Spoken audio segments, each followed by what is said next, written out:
So when you first sign up with Grammarly or first open up your account, there's a demo document already built into the account. And it is actually really cool to go ahead and get started with that. So if you click on it, it already has something written in here, so you can kind of get a play with Grammarly a little bit and get a feel of how it works. So we're going to go ahead and use their demo document as well for this.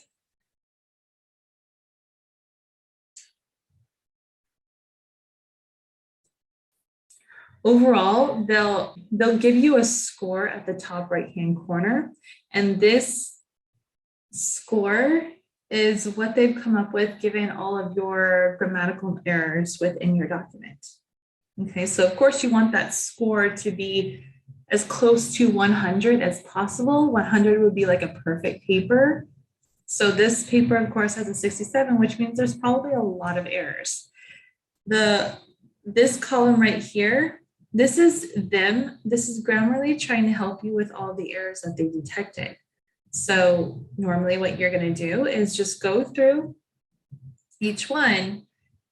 They're underlined in your document on the left-hand side, and then so it's easy. You can see what they suggest, and then you can read it in the actual document and kind of see if that makes sense or not, and figure out what you want to do. So another example, this is showing that the correct word, the grammatically correct word that you should be putting right here in this place would be show, not showed.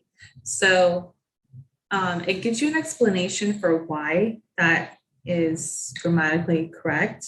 And then it allows you the option to go ahead and click on that to change that word. So we're going to go ahead and change it, and then voila, it changed. And notice that as soon as we changed that error, our overall score in the right-hand corner has also gone up. So it definitely improved. What you want to do, like I said, try to get it as close to 100 as possible.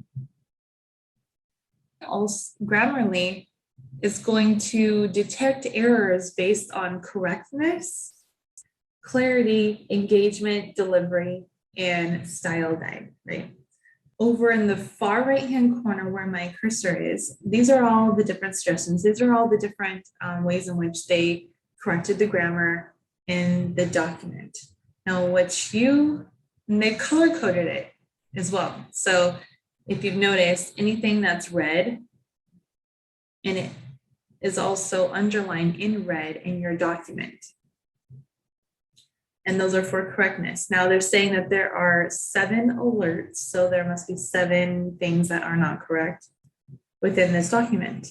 And if you go down, everything that's underlined in blue, see blue is the blue clarity color. So it means that everything's underlined in blue is just a bit unclear. What you would need to do is just go through and try to make them a little bit more clear. And same thing with everything else. So green is for engagement. It's a bit bland. Maybe there's no descriptive words in there. So if you do have some green, which there is in here, you can click on that underlying green thing. And then in this right column, it'll show up where they think that you need some changes. Okay, and they'll sort of explain what you can do to help make that sentence a little bit less bland, right?